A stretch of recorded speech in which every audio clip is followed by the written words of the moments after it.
नमस्ते साथियों, मैं आनंद पारिक और स्वागत करता हूं आपका आपके अपने YouTube चैनल स्टडी फ्लाई पर। हिंदी साहित्य का इतिहास हम पढ़ रहे हैं। आज है क्लास संख्या 21 हमारी।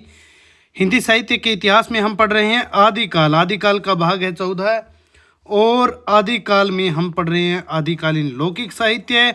लौकिक साहित्य में अमीर खुसरो को आज हम देखने जा रहे हैं। लौकिक साहित्य में हमने ढोला मारूरा दुहा, बसंत विलास, विद्यापति को देख लिया है और आज हम देख रहे हैं अमीर खुसरो को लौकिक साहित्य के अंतर्गत, आदिकालीन लौकिक साहित्य के अंतर्गत। चलिए देखिए, अमीर खुसरो 14वीं सदी इनका समय माना जाता है। वास्तविक नाम है इनका अब्बुल हसन। खुसरो इनका उपनाम था। ये खुसरो जो है ये इनका उपनाम है। वास्तविक नाम है अब्बुल हसन और पूरा नाम अगर देखें तो पूरा नाम होगा अब्बुल हसन यमीनुद्दीन खुसरो। तो अमीर खुसरो, वास्तविक नाम अब्बुल हसन, पूरा नाम अब्बुल हसन यमीनुद्दीन खुसरो। 14वीं सदी इनका समय है और खुसरो जो है वो इनका उपनाम है। जन्म कब हुआ अमीर खुसरो का देखिए, जन्म 1310 विक्रमी संवत ईस्वी सन में बात करें तो 1253 ईस्वी और निधन होता है 1325 ईस्वी को, जब इनके जो गुरु है निजामुद्दीन औलिया चिश्ती संप्रदाय से संबंधित जो संत हैं, सूफी संत हैं, उनका निधन होता है। तो उसके पश्चात जो है खुसरो का भी निधन हो जाता है। जन्म स्थान कौन सा है खुसरो का? जन्म स्थान इनका है पटियाली गांव, जिला एटा, उत्तर प्रदेश। पटियाली गांव, ये देखिए महत्वपूर्ण होगा। ये जो गांव है पटियाली, परीक्षाओं में पूछा जाता रहता है खुसरो का जन्म स्थान। जन्म स्थान पटियाली गांव, जिला एटा, उत्तर प्रदेश, वर्तमान कासगंज जिले में ये माना जाता है। पिता कौन थे खुसरो के? सैफुद्दीन महमूद लाचीनी। ईरान से यहाँ आ गए थे। सैफुद्दीन महमूद लाचीनी कुशल सैनिक थे और अपनी कुशलता से सुल्तान शमसुद्दीन अल्तमश की शाही सेना में सरदार हो गए थे। और आध्यात्मिक गुरु कौन है? आध्यात्मिक गुरु हैं इनके प्रसिद्ध सूफी संत निजामुद्दीन औलिया, जो चिश्ती संप्रदाय से संबद्ध है। और औलिया से इनका जो है विशेष लगाव था। निजामुद्दीन औलिया का भी खुसरो से विशेष लगाव था। देखिए, निजामुद्दीन औलिया का खुसरो से विशेष लगाव था। वे खुसरो को तुर्क कहते थे। यह भी आप ध्यान में रखिए। आप निजामुद्दीन औलिया जो है खुसरो को तुर्क कहते थे। खुसरो के बारे में निजामुद्दीन औलिया कहते थे, यदि खुदा मुझसे पूछेगा जब मौत आएगी, क़यामत के बाद जब मुझसे खुदा पूछेगा कि संसार में रहकर तुम्हारी उपलब्धि क्या थी, तो मैं तुर्क यानी कि अमीर खुसरो, जिसे वो तुर्क बोलते थे, तो मैं तुर्क को आगे कर दूंगा कि ये देखिए यह मेरी उपलब्धि है। इतने जो योग्य मानते थे औलिया जो है खुसरो को, बहुत प्यार करते थे औलिया खुसरो से। तो चलिए आगे देखिए, खुसरो का व्यक्तित्व तो देख लेते हैं हम। व्यक्तित्व और कृतित्व पर हम इनके बात करेंगे। व्यक्तित्व कैसा है? व्यक्तित्व जो है बहुआयामी प्रतिभा से संपन्न है। बहुआयामी प्रतिभा है। ये साहित्यकार हैं। साहित्यकार हैं, साहित्य तो लिखते ही हैं। संगीतकार है। देखिए, संगीतकार है, तबला का आविष्कार करते हैं, सितार का आविष्कार करते हैं, बरवा राग में लय रखने की रीति प्रारंभ करते हैं और आवाज़ खुसरवी इनकी एक रचना भी है संगीत से संबंधित। तो संगीतकार हैं, बड़ी सुंदर कवालियाँ गाते हैं, मंत्र मुग्ध हो जाते हैं लोग अपने जो औलिया है निजामुद्दीन औलिया के खानकाह में जाके। इतिहासकार है खुसरो जो है, साहित्यकार भी हैं, संगीतकार भी हैं, इतिहासकार हैं। इतिहासकार खजाइनुल फतह, आपने जीके में पढ़ाई होगा। खजाइनुल फतह इतिहास की फारसी भाषा की पुस्तक है। अलाउद्दीन की विजय गाथा है। युद्धों में साथ रहते थे। कुशल योद्धा भी जो थे, सैनिक थे, युद्धों में साथ रहते थे। अलाउद्दीन के चित्तौड़ पराक्रमण जो 1303, रतन सेन और पद्मावती वाली कहानी, तो इतिहासकार है उसका हमें इनकी एक पुस्तक है खजाइनुल फतेह, उससे भी पता चलता है। तो खजाइनुल फतेह में युद्ध का वर्णन भी मिलता है इसका। और इसके अलावा तुगलकनामा भी खुसरो की एक ऐतिहासिक मसनवी है। मसनवी यानी कि एक व्यापक जो कविता होती है उसे मसनवी बोलते हैं। और तुगलकनामा जिसमें देवल देवी की जो बाघेला यादव राजवंश की राजकुमारी थी उसकी त्रासद कहानी वर्णित है, खुसरो के द्वारा वर्णित की गई है। तो इतिहासकार थे, कुशल योद्धा थे, सूफी संत भी थे, देश प्रेमी, भाषा प्रेमी। तो ये सारी जो योग्यताएं उनमें थी। बहुभाषाविद थे। अरबी, फारसी, तुर्की, अरबी, फारसी, हिंदी का शब्दकोश तो खालिक बारी नाम से लिखा ही है, आगे हम पढ़ेंगे भी। अरबी, फारसी, तुर्की, संस्कृत, खड़ी बोली के तो प्रथम प्रयोक्ता, प्रथम कवि माने जाते हैं। सिंधी, कुछ समय मुल्तान भी में रहे थे तो सिंधी भी जानते थे। ब्रज अवधि को मिलाकर प्रयोग करने वाले भी ये प्रथम कवि माने जाते हैं। और अन्य देसी भाषाएं, तो बहुभाषाविद थे। देखिए, अरबी जानते थे, फारसी जानते थे, तुर्की, संस्कृत, खड़ी बोली, सिंधी, ब्रज, अवधि और अन्य देसी भाषाएं। तो हम देख रहे हैं खुसरो का व्यक्तित्व। पहले हमने उनका देखा था जन्म काल, नाम, पूरा नाम, जन्म स्थान, पिता का नाम, आध्यात्मिक गुरु, और इसके बाद हम देख रहे हैं खुसरो का व्यक्तित्व। बहुआयामी प्रतिभा से संपन्न साहित्यकार थे, संगीतकार थे, इतिहासकार थे, कुशल योद्धा थे, सूफी संत थे, देश प्रेमी थे, भाषा प्रेमी, बहुभाषाविद थे। अरबी, फारसी, तुर्की, संस्कृत, खड़ी बोली, सिंधी, ब्रज, अवधि और अन्य सभी जो देसी भाषाएं हैं वो ये जानते थे। ब्रज जानते थे। शुक्ल के अनुसार खुसरो की हिंदी रचनाओं में दो प्रकार की भाषाएं। देखिए, ठेठ खड़ी बोली बोलचाल की, जब ये लिखते हैं पहेलियाँ और दो सूखने आपके मुकर्रियाँ, तो ये ठेठ खड़ी बोली यूज में लेते हैं, प्रयोग में लेते हैं। जब ब्रज भाषा के गीत और दोहे लिखते हैं तो वो क्या है, ब्रज भाषा प्रयोग में लेते हैं। अवधि और ब्रज भाषा को मिलाकर भी प्रयोग करते हैं। और अरबी फारसी का साहित्य तो पूरे मध्य एशिया में खुसरो का प्रसिद्ध है, पढ़ाया लिखाया जाता है वहाँ पर। चलिए आगे देखिए, देश प्रेम बहुत है इनमें खुसरो में। संभवतः अमीर खुसरो प्रथम भारतीय मुसलमान हैं जिन्होंने हृदय की गहराइयों से देश प्रेम, भ्रातृभाव, सहिष्णुता और सांस्कृतिक एकता की भावना को अपनी रचनाओं में इतना स्थान दिया। देशभक्ति, मातृभूमि प्रेम, मातृभाषा के प्रति अटूट निष्ठा, रग रग में भारतीयता की भावना जो है वो खुसरो रखते हैं। हिंदू मुस्लिम जो समन्वय के कवि भी माने जाते हैं, ये समन्वय करता है। उस समय जो दो भिन्न संस्कृतियां थी, हिंदू और मुस्लिम, ईरानी अफगान जो लोग आ गए थे, तो उस समय दिल्ली में सल्तनत काल चल रहा था। तो हिंदुओं और मुसलमानों के मध्य जो है ये समन्वय स्थापित करने का काम भी खुसरो जो है अपने साहित्य, अपने संगीत के माध्यम से करते हैं।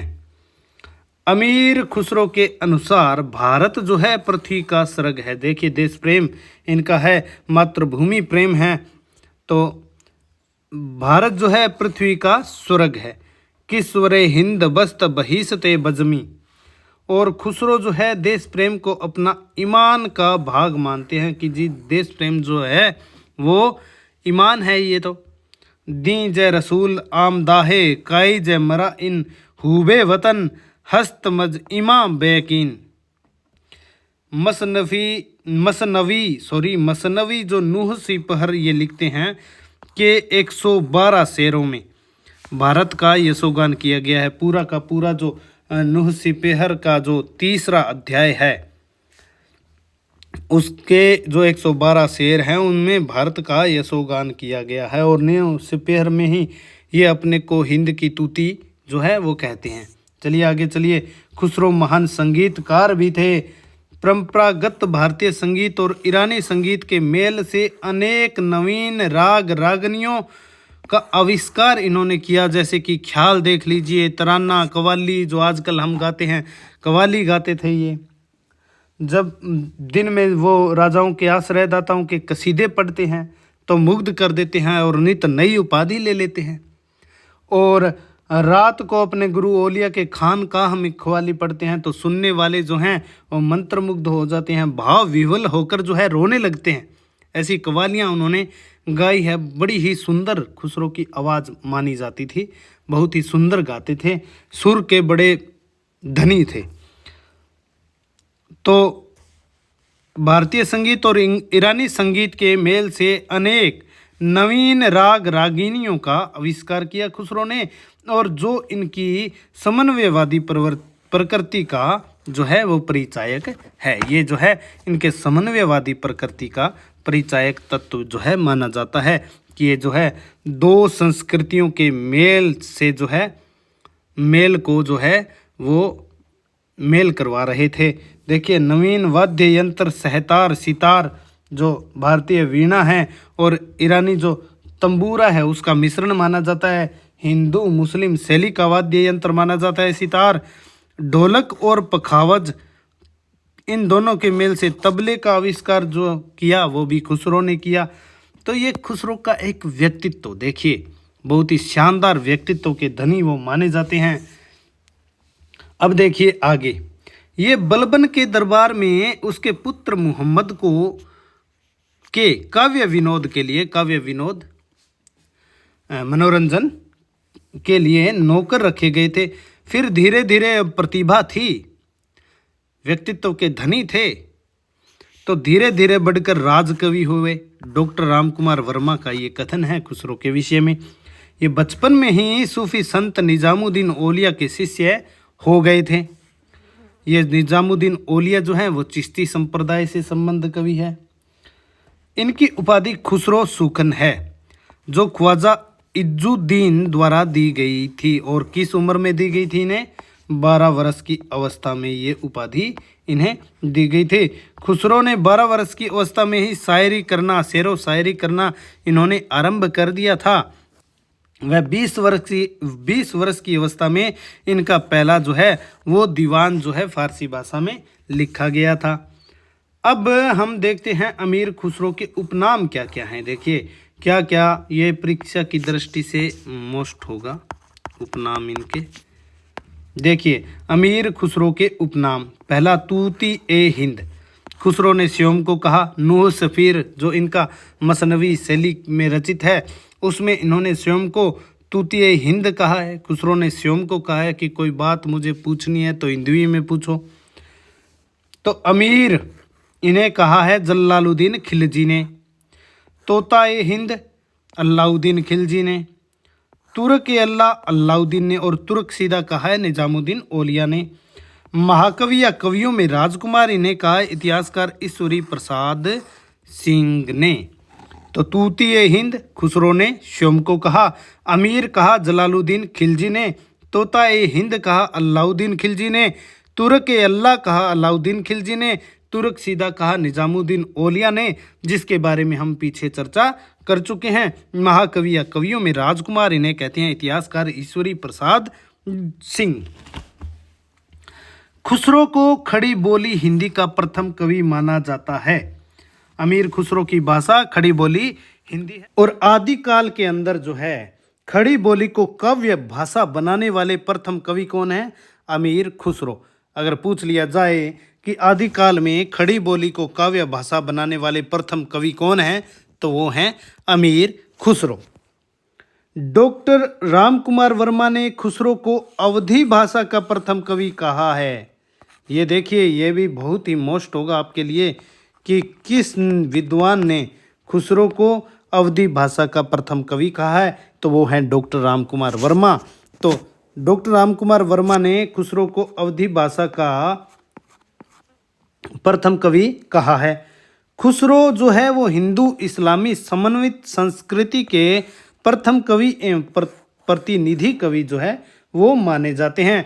समन्वयवाद की प्रकृति जो है खुसरो की है, वो आप चाहे संगीत में देख लीजिए, साहित्य में देख लीजिए, तो सभी जगह जो है वो समन्वय बनाकर चलते हैं।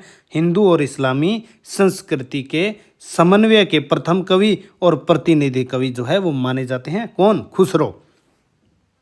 अच्छा, खुसरो को जो है और खुसरो, विद्यापति, इन कवियों को जो है आचार्य शुक्ल जो है वो फुटकल श्रेणी में रखते हैं। ये बात भी आपने ध्यान रखनी है।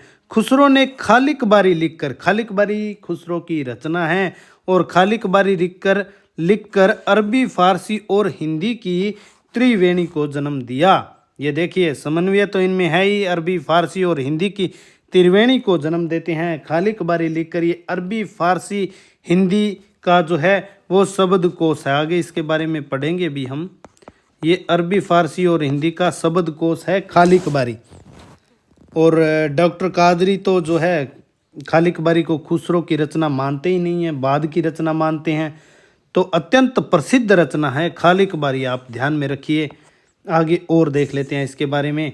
खुसरो की रचनाएं देखिए। खुसरो का व्यक्तित्व तो हमने देख लिया, कृति तो अब देख लेते हैं रचनाएं। इनके द्वारा रचित ग्रंथों की संख्या 100 बताई जाती है। कई विद्वान और भी ज़्यादा मानते हैं, लेकिन जो सर्वमान्य सा मत है वो है कि इनके द्वारा रचित ग्रंथों की संख्या कितनी है, पूरी 100 बताई जाती है, जिनमें 20-21 ही उपलब्ध हैं, और हमारे लिए महत्वपूर्ण जो है वो 10-11 रचनाएं ही है। खुसरो, इनके द्वारा रचित ग्रंथों की संख्या 100 बताई जाती है, जिनमें 20-21 ही अभी उपलब्ध हैं। पहली रचना इनकी जो अत्यंत प्रसिद्ध रचना है वो है खालिक बारी। खालिक बारी क्या है, एक शब्दकोश है। ये फारसी, अरबी और हिंदी का शब्दकोश है। इस शब्दकोश की रचना गयासुद्दीन तुगलक के पुत्र को भाषा ज्ञान देने के उद्देश्य से की गई थी। खुसरो ने भाषा ज्ञान देने के लिए फारसी, अरबी और हिंदी का शब्दकोश रचा, जिससे कि अरबी, फारसी और हिंदी की त्रिवेणी को जन्म दिया खुसरो ने। और क्यों रचा, गयासुद्दीन तुगलक के पुत्र को भाषा ज्ञान, व्याकरण ज्ञान देने के लिए। डॉक्टर कादरी खालिक बारी को खुसरो की रचना नहीं मानते, बाद की रचना बताया है। उन्होंने कहा कि ये खुसरो की रचना नहीं है, ये खुसरो के बाद की रचना है। आगे देखिए, हमने इनकी एक रचना देख ली है खालिक बारी। अब अगली रचना देखिए। अगली रचना आवाज़ ए खुसरवी। आवाज़ ए खुसरवी महत्वपूर्ण रचना खुसरो की। ये खुसरो की संगीत से संबंधित रचना है। संगीत विषयक अपने ज्ञान का प्रदर्शन इसमें खुसरो ने किया है। आवाज़ ए खुसरवी, ये भी रचना जो है खालिक बारी की तरह मोस्ट होगी। इसके बाद देखिए नूह सिपहर या नूह सिपेहर। इसमें भारतीय बोलियों का वर्णन है। भारतीय लिखिए यहाँ पर, भारतीय बोलियों का या भाषाओं का कह लीजिए, भारतीय भाषाओं या क्षेत्रीय बोलियों का इसमें वर्णन है। नूह सिपेहर मसनवी में उन्होंने भारत की प्रशंसा की है। मैंने पीछे भी बताया कि इसका जो तीसरा अध्याय है उसके 112 के 12 जो शेर हैं वो भारत की प्रशंसा उन्होंने की है। और स्वयं को क्या कहा है, हिंदुस्तान की तूती कहा है। कैसे कहा है, क्यों कहा है, वो मैं आगे मैंने वो लिखा है कथन में। 4 नंबर इनकी रचना आशिक। इस रचना में खुसरो ने हिंदी की जी खोल कर प्रशंसा की है। तो समन्वयवादी प्रकृति तो हमने इनकी देख ली है, वो यहाँ की भाषा, मातृभूमि, सभी चीज़ों की प्रशंसा जो है वो दिल खोल कर करते हैं। नूह सिपेहर तो एक तरीके से वो भारत की प्रशंसा के लिए ही रचित एक रचना मानिए आप। तीसरे अध्याय में 112 शेरों में भारत की भरपूर उन्होंने प्रशंसा की है। खुद स्वयं को हिंदुस्तान की तूती उन्होंने कहा है। यहाँ की प्रकृति की, यहाँ के पहाड़ों की, नदियों की, लोगों की, परंपराओं की, संस्कृति की, भाषाओं, साहित्य, संगीत, सभी चीज़ों की यहाँ की जो है उन्होंने प्रशंसा की है। आशिक में यहाँ की भाषा भारतीय हिंदी की जी खोलकर उन्होंने प्रशंसा की है और अपनाया भी है अपने साहित्य में। ब्रज, अवधि, खड़ी बोली के तो प्रथम कवि हैं ही। आगे देखिए अगली रचनाएं। कितनी रचनाएं हम देख चुके हैं। खालिक बारी महत्वपूर्ण है। आवाज़ खुसरवी, नूह सिपहर, आशिक है, पहेलियाँ लिखते हैं, मुक्करियाँ लिखते हैं, गज़ल लिखते हैं। गज़ल तो आप जानते हैं। दो सूखने लिखते हैं, नजरान ए हिंद, हालात ए कन्हैया। ये 10 रचनाएं खालिक बारी, आवाज़ खुसरवी, खालिक बारी आवाज़ ए खुसरवी, नूर सिपेहर आशिक, पहेलियाँ मुकर्रियाँ गज़ल, दो सूखने और नजराने हिंदी हालाते कन्हैया। 2 मिनट में देख लेता हूँ कोई रचना बची तो नहीं है इनकी। हाँ, 10 ही रचनाएं मोस्ट रहेंगी। पहेलियाँ मुकर्रियाँ गज़ल, आदिकाल में पहेलियाँ मुकर्रियाँ लिखने वाले कौन हैं? तो खुसरो। आगे चलिए पहेलियाँ देखिए। एक थाल मोतिन से भरा, सबके सिर पर औंधा धरा, चारों ओर वह थाली फिरे, मोती से एक न गिरे। ऐसी पहेलियाँ उन्होंने लिखी हैं। और पहेलियाँ तो आप जानते ही हैं, इसका उत्तर आकाश है और सभी किताबों में दे रखी है, बहुत ज़्यादा दे रखी है। 10-10 पहेलियाँ जो है उदाहरण स्वरूप दे रखी हैं। मैंने यहाँ पे थोड़ी ली हैं आपको केवल बताने के लिए। जो मोस्ट है ये मोस्ट होगी। देखिए, एक नार ने अचरज किया, सांप मारी पिंजड़े में दिया, जो जो सांप ताल को खाए, सूखे ताल सांप मर जाए। और दिया और बाती इसका उत्तर होगा। ये पहेलियाँ। दो सूखने देखिए, दो सूखने, दो प्रश्नों का एक ही उत्तर होता है। दो प्रश्नों का एक उत्तर हो, वो दो सूखने। जैसे घोड़ा अड़ा क्यों और पान सड़ा क्यों?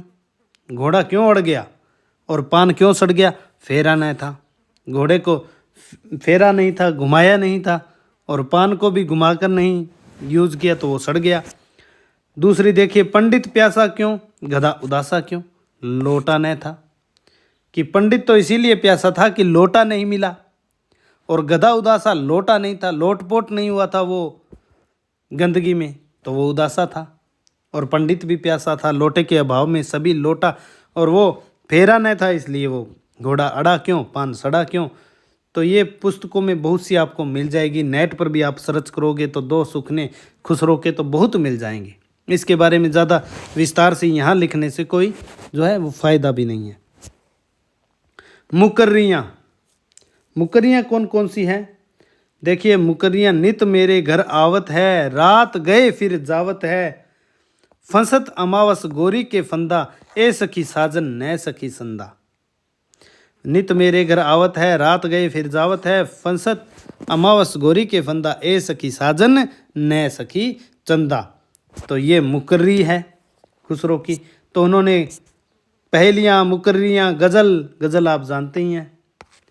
दो सूखने, नजराने हिंद, हालात एक कन्हैया, ये इनकी पुस्तकें हैं। और जो पहेलियाँ हैं, मुकर्रियाँ हैं, दो सूखने हैं, ये तो ठेठ क्या कहेंगे हम, ठेठ खड़ी बोली में लिखे हैं। ठेठ है खड़ी बोली। आज की जो हिंदी है उसका मानक रूप जो है खड़ी बोली हिंदी है हमारी।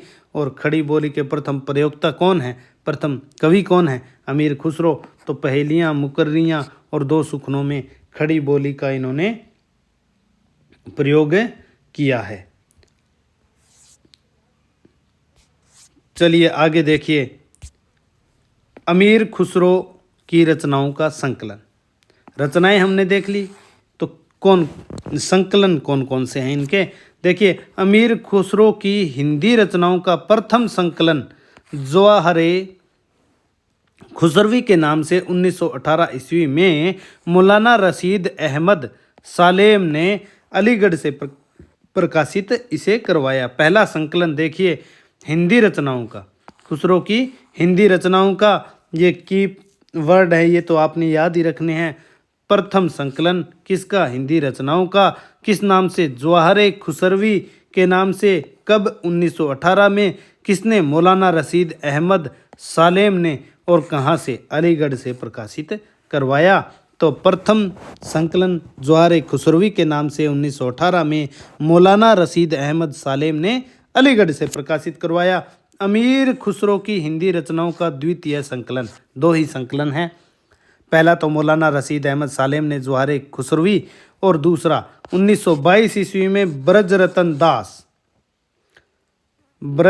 दास ने खुसरो की हिंदी कविता नाम से नागरी प्रचारणी सभा काशी से प्रकाशित करवाया। तो खुसरो की हिंदी कविता नाम से ब्रजरतन दास ने 1922 में द्वितीय संकलन है, नागरी प्रचारणी सभा काशी से प्रकाशित।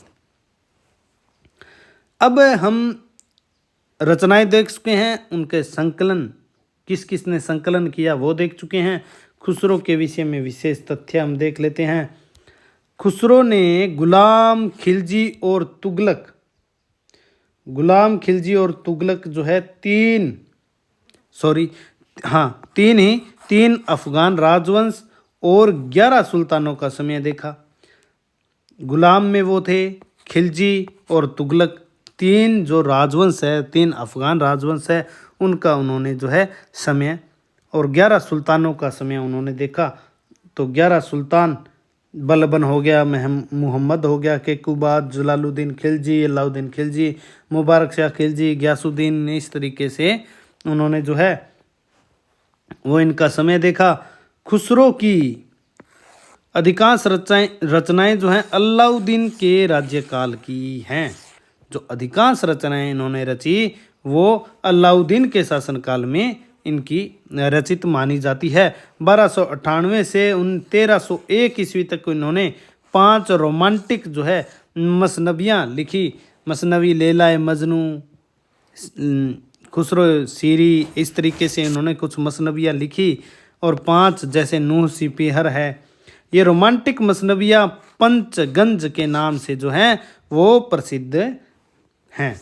आगे देखिए, नूह सिपहर मसनबी में उन्होंने भारत की प्रशंसा की है और स्वयं को हिंदुस्तान की तूती कहा है। ये मसनबियाँ उनके धर्मगुरु शेख निजामुद्दीन औलिया को समर्पित हैं। जो 5 मसनबियाँ लिखी हैं उन्होंने, वो इनके जो धर्मगुरु थे शेख निजामुद्दीन औलिया, उनको समर्पित हैं। खुसरो प्रथम ऐसे मुस्लिम कवि हुए जिन्होंने हिंदी और फारसी में एक साथ लिखा। खुसरो ने हिंदी के लिए हिंदवी या हिंदुई भी कह सकते हैं, हिंदुई शब्द का प्रयोग किया। सबसे पहले हिंदुई शब्द के प्रयोक्ता अमीर खुसरो थे। हिंदुई शब्द सबसे पहले इन्होंने ही प्रयोग किया। सर्वप्रथम हिंदुई शब्द का प्रयोक्ता अमीर खुसरो। चलिए आगे देखिए, खुसरो ने खजाइनुल फतेह नाम से अलाउद्दीन की विजय गाथा भी लिखी है। इतिहास ग्रंथ है, इतिहास ग्रंथ फारसी में खजाइनुल फतेह। एक तुगलकनामा भी है, इससे हमें इतिहास के बारे में, ये इतिहासकार भी जो थे, हमने इनका व्यक्तित्व पहले पढ़ा भी है, इतिहासकार भी ये थे। तो खजाइनुल फतेह इन्होंने लिखा। ये खड़ी बोली के आदि कवि, खड़ी बोली को कविता में प्रतिष्ठित करने वाले प्रथम कवि हैं। कौन? अमीर खुसरो। हजारी प्रसाद द्विवेदी जी ने इन्हें बहुत मेधावी, विद्वान व सुकवि कहा है। आचार्य हजारी प्रसाद द्विवेदी मेधावी, विद्वान व सुकवि मानते हैं, जो ये थे, बिल्कुल थे। आगे देखिए, महान संगीतज्ञ थे। तबला, सितार, वाद्य यंत्रों के आविष्कारकर्ता माने जाते हैं।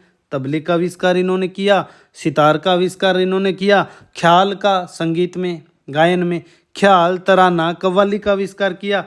बरवा राग में लय रखने की रीति प्रारंभ इन्होंने की। खुसरो आदिकाल में सर्वाधिक रचनाएं लिखने का श्रेय खुसरो को है। देखिए, ये मिटा दीजिए। आदिकाल में सर्वाधिक रचनाएं लिखने का श्रेय खुसरो को जाता है। आदिकाल में मनोरंजन पूर्ण साहित्य, मनोरंजन पूर्ण लिखिए यहाँ पे आप देखिए,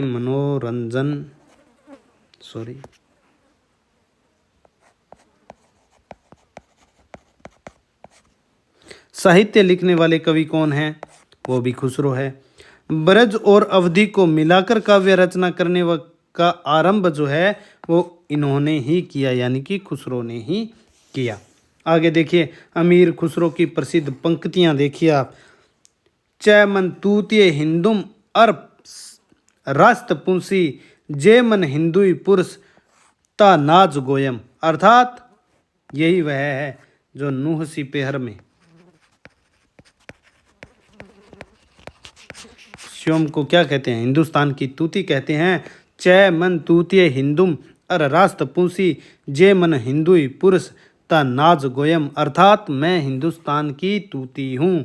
अगर वास्तव में मुझसे कुछ पूछना चाहते हो तो हिंदुई में पूछो, कि मैं कुछ अद्भुत बातें बता सकूं, क्योंकि हिंदी मुझे अच्छी लगती है और यहाँ का जो पारंपरिक सारा सांस्कृतिक जो परिदृश्य है वो मैं हिंदी में आपको बहुत ही अच्छी तरीके से मैं मतलब संप्रेषण जो है, एक्सप्लेन जो हम कर सकते हैं अपने भावों को, वो हिंदी जो इनकी मातृभाषा ये मानते ही हैं, तो उसमें मैं कुछ अद्भुत बातें आपको बता सकता हूँ। अपने भावों को, विचारों को अच्छे तरीके से आप तक जो है वो प्रेषित मैं कर सकता हूँ।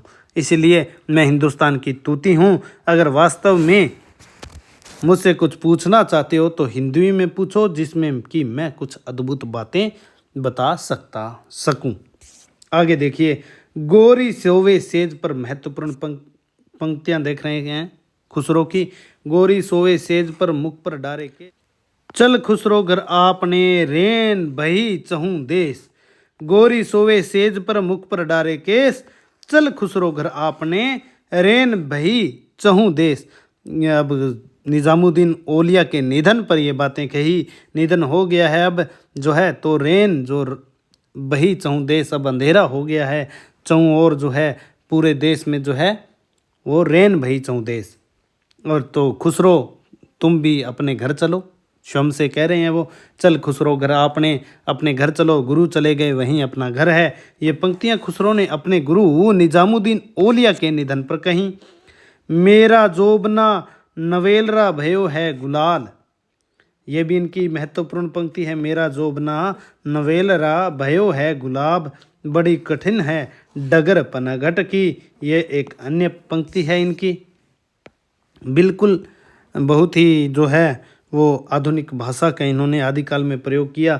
जे हाल मिसकी मकुन तगाफुल दुराए नैना बनाए बतिया, ये तो एक ऐसा आजकल गाना भी है एक, किताब हिजरा न दारम एजा न लेहू काहे लगाए छतियाँ। वो किसी ने सुनाया था गाना, सॉन्ग था वो किसी फिल्म का था, हिंदी फिल्म का, कि ये ऐसे क्या ऐसा गा सकते हो क्या, तो बड़ा कठिन है इन शब्दों को। जे हाल मिसकी मकुन तगाफुल दुराए नैना बनाए बतियाँ, किताब हिजरा न दारम एजा न लेहू काहे लगाए छतियाँ। उजल बरन, अगली पंक्ति देखिए खुसरो की, अधीन तन, उजल बरन अधीन तन एक चित दो ध्यान, देखत में साधु है निपट पाप की खान। अरे पाप की खान है, उजला बरन है, बरन से गोरा, एक चित दो ध्यान, देखत में साधु है, देखने में तो साधु है, निपट पाप की खान, ब्रज भाषा में है ये इनकी, ये भी ब्रज भाषा है। देखिए कैसी ब्रज भाषा का प्रयोग किया है इन्होंने, ये देखिए अब। खुसरो रेन सुहाग की जागी पी के संग, पी यानी कि पिया के संग, तन मेरो मन पीयू को दो भय एक रंग, ब्रज भाषा की यह है। खुसरो रेन सुहाग की जागी पी के संग, तन मेरो मन पीयू को दो भय एक रंग। बहुत सी इनकी पंक्तियां हैं, बहुत सी इनके जो है पहेलियां हैं, मुकर्रियां हैं, लेकिन बहुत महत्वपूर्ण हमें देखना है। काहे को ब्याए परदेश सुन बाबुल मोरे, एक ये भी प्रसिद्ध है। चूक भई कुछ बांसो ऐसी, देश छोड़ भयो परदेसी, ये भी इनकी एक ब्रज भाषा की जो है पंक्ति है। तो चलिए आगे खुसरो के विषय में विद्वानों के कथन क्या क्या हैं वो देख लेते हैं। पहला कथन आचार्य रामचंद्र शुक्ल का देखिए, खुसरो की हिंदी रचनाओं में दो प्रकार की भाषा पाई जाती है। ठेठ खड़ी बोलचाल जो पहेलियों मुकर्रियों और दो सुखनों में मिलती है। देखिए जो पहेलियों मुकर्रियों और दो सुखनों में मिलती है, खुसरो की हिंदी रचनाओं में दो प्रकार की भाषा पाई जाती है। ठेठ खड़ी बोलचाल की भाषा जो पहेलियों मुकर्रियों और दो सुखनों में मिलती है, यद्यपि उसमें कहीं कहीं ब्रज भाषा की झलक है, पर गीतों और दोहों की भाषा ब्रज या मुख्य प्रचलित काव्य भाषा है। यही ब्रज भाषा देख उर्दू साहित्य के इतिहासकार लेखक प्रोफेसर आज़ाद को भ्रम हुआ कि ब्रज भाषा जो है खड़ी बोली, ब्रज भाषा से खड़ी बोली निकल पड़ी। ये आज़ाद ने कहा था और शुक्ल कहते हैं कि उनको यह भ्रम क्यों हुआ, खुसरो की ये रचनाएं देखकर ही तो उन्हें भ्रम पड़ गया। आचार्य रामचंद्र शुक्ल का ये कथन है। आगे देखिए, कबीर की अपेक्षा खुसरो का ध्यान बोलचाल की भाषा की ओर जो है की तरफ अधिक था। उसी प्रकार जैसे अंग्रेजों का ध्यान जो है बोलचाल की भाषा की ओर अधिक रहता था, ताकि लोगों से जो है वो ज़्यादा कम्युनिकेट वो हो सके। आचार्य रामचंद्र शुक्ल का ही ये कथन है। अगला देखिए, इनकी पहेलियाँ और मुकर्रियाँ प्रसिद्ध हैं। खुसरो की पहेलियाँ और मुकर्रियाँ प्रसिद्ध हैं। इनमें उक्ति वैचित्र्य की प्रधानता थी। यद्यपि रसीले गीत और दोहे भी इन्होंने बहुत से लिखे थे। आचार्य शुक्ल का ये कथन भी है। आगे देखिए, खुसरो हिंदी के पहले कवि हैं जिन्होंने आदिकाल में मनोरंजन पूर्ण साहित्य लिखा। हजारी प्रसाद द्विवेदी जी का ये कथन है खुसरो के विषय में कि वो पहले कवि हैं जिन्होंने आदिकाल में मनोरंजन पूर्ण साहित्य लिखा। और भी बहुत चीज़ों में वो पहल रखते हैं आदिकाल में। खुसरो ने लोक रुचि को ध्यान में रखकर साहित्य की रचना की, सर्जना की। उनकी रचनाओं में तत्कालीन संस्कृति की झलक भी विद्यमान है। वे सही अर्थों में जन कवि थे, जन के कवि थे, लोक के कवि थे। और ये कथन किसका है? बाबू गुलाब राय का ये कथन है खुसरो के विषय में। आगे देखिए, लास्ट कथन है, अंतिम कथन है खुसरो के विषय में। खुसरो का लक्ष्य जनता का मनोरंजन था, पर कबीर जो है वो धर्मोपदेशक थे। आचार्य रामचंद्र शुक्ल का ये कथन है। तो देखिए, हम खुसरो के बारे में पढ़ चुके हैं। अमीर खुसरो लौकिक साहित्य में आज थे। पहेलियाँ मुकर्रियाँ एक बार दोबारा से रिपीट करेंगे जल्दी जल्दी। 21वीं क्लास है, आदिकाल का 14वां भाग है। आदिकालीन लौकिक साहित्य में अमीर खुसरो, हिंदी साहित्य का इतिहास हमारा चल रहा है। उपनाम है खुसरो, अमीर खुसरो 14वीं सदी। वास्तविक नाम अब्बुल हसन और अब्बुल हसन यमीनुद्दीन खुसरो इनका पूरा नाम। जन्म स्थान पटियाली गांव, जिला एटा, उत्तर प्रदेश में, वर्तमान कासगंज जिले में। निजामुद्दीन औलिया के शिष्य थे, प्रिय थे। खुसरो के बारे में निजामुद्दीन औलिया कहते थे, यदि खुदा मुझसे पूछेगा कि संसार में रहकर तुम्हारी उपलब्धि क्या है, क्या थी, तो मैं तुर्क तुर्क कहते थे खुसरो को, निजामुद्दीन औलिया को आगे कर दूंगा। व्यक्तित्व देख लिया, बहुआयामी प्रतिभा से संपन्न थे, साहित्यकार थे, संगीतकार थे, इतिहासकार, कुशल योद्धा भी थे, युद्धों में साथ थे, सूफी संत थे, देश प्रेमी, भाषा प्रेमी, बहुभाषाविद थे, अरबी जानते थे, फारसी, तुर्की, संस्कृत, खड़ी बोली, सिंधी, ब्रज, अवधी। देश प्रेम भी उनमें बहुत है, कूट कूट के भरा है। भारत पृथ्वी का स्वर्ग है, खुसरो ने कहा है, और देश प्रेम को अपने ईमान का भाग मानते थे। नूह सिपेहर के 112 शेरों में भारत का यशोगान किया है। संगीतकार भी थे, तबला बनाया था इन्होंने, आविष्कार किया था, सितार का आविष्कार किया था, और रागनियों, राग रागनियों, ख्याल, तराना, कव्वाली का बलबन के दरबार में नौकर रखे गए थे पुत्र मुहम्मद को काव्य विनोद सिखाने के लिए, काव्य विनोद के लिए, सॉरी, सिखाने के लिए नहीं, काव्य विनोद के लिए। और निजामुद्दीन औलिया के शिष्य हो गए थे। खुसरो शुक्ल इनकी उपाधि थी। आगे देखिए, उपनाम क्या क्या हैं, ये मोस्ट होगा आपके लिए। उपनाम तूती हिंद खुसरो ने स्वयं को कहा। अमीर जलालुद्दीन खिलजी ने कहा। तोता हिंद अलाउद्दीन खिलजी ने कहा। तुर्क अल्लाह अलाउद्दीन खिलजी ने कहा। तुर्क किसने कहा? तो निजामुद्दीन औलिया ने कहा। महाकवि या कवियों में राजकुमार इतिहासकार ईश्वरी प्रसाद सिंह ने इन्हें कहा था। तूती हिंद इन्होंने कहा स्वयं को नूह सिपेहर में।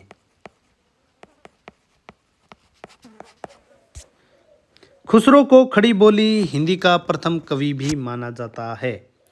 अमीर और डॉक्टर राम कुमार वर्मा ने खुसरो को अवधी भाषा का प्रथम कवि माना है। हिंदू इस्लामी समन्वित संस्कृति के प्रथम कवि और प्रतिनिधि कवि। खालिक बारी इनकी रचना है। एक आवाज़ एक खुसरवी, दूसरी, तीसरी नूह सिपेहर, चौथी आशिक, 5 पहेलियाँ, 6 मुकर्रियाँ, 7 गज़ल, 8 दो सुखने, नजराने हिंद और हालात एक कन्हैया इनकी रचनाएं हैं। पहेलियाँ इनकी हमने देख ली थी। संकलन किसने किया? जवाहरे खुसरवी नाम से 1918 में मौलाना रशीद अहमद सालेम ने अलीगढ़ से प्रथम संकलन, और द्वितीय जो है ब्रजरतन दास ने 1922 में खुसरो की हिंदी कविता नागरी प्रचारणी सभा काशी से। और तथ्य क्या है? 11 सुल्तानों का समय देखा, 3 अफगान राजवंशों को इन्होंने देखा, अलाउद्दीन के राज्यकाल की ज़्यादातर इनकी रचनाएं हैं। 5 रोमांटिक मसनवियाँ लिखी, पंचगंज नाम से जो प्रसिद्ध हैं। 9 शेक्सपियर में जो है हिंदुस्तान की तूती कहा है। मसनवियाँ जो है धर्मगुरु शेख निजामुद्दीन औलिया को समर्पित हैं। हिंदवी शब्द के प्रथम प्रयोक्ता है और खड़ी बोली हिंदी के प्रथम कवि हैं। हिंदी फारसी में एक साथ लिखे ऐसे प्रथम मुस्लिम कवि हैं। खजाइनुल फतेह और तुगलकनामा जो इतिहास की पुस्तकें हैं। खड़ी बोली के आदि कवि, खड़ी बोली को कविता में प्रतिष्ठित करने वाले प्रथम कवि हजारी प्रसाद द्विवेदी जी इन्हें मेधावी विद्वान और सुकवि मानते हैं। महान संगीतज्ञ थे, आपको पता ही है। सर्वाधिक रचनाएं आदिकाल में लिखी खुसरो ने और उद्देश्य क्या था? मनोरंजन पूर्ण साहित्य, हास्य और मनोरंजन पूर्ण साहित्य लिखने वाले कवि हैं। ब्रज और अवधि को मिलाकर काव्य रचना करने का आरंभ इन्होंने किया। प्रसिद्ध पंक्तियों में देख लिया, हमने देख ली थी पंक्तियाँ,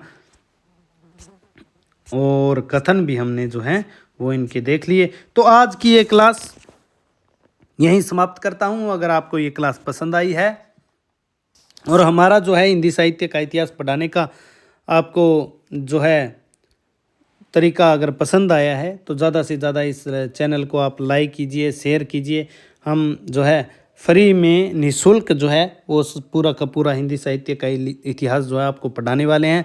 अन्य सब्जेक्ट भी जो हैं, विषय भी हम जो हैं वो सभी निःशुल्क रूप से एक पूरी तरह से निःशुल्क आपको जो है यूट्यूब पर पढ़ाने वाले हैं। तो आप इस चैनल को अवश्य सब्सक्राइब कर लीजिए।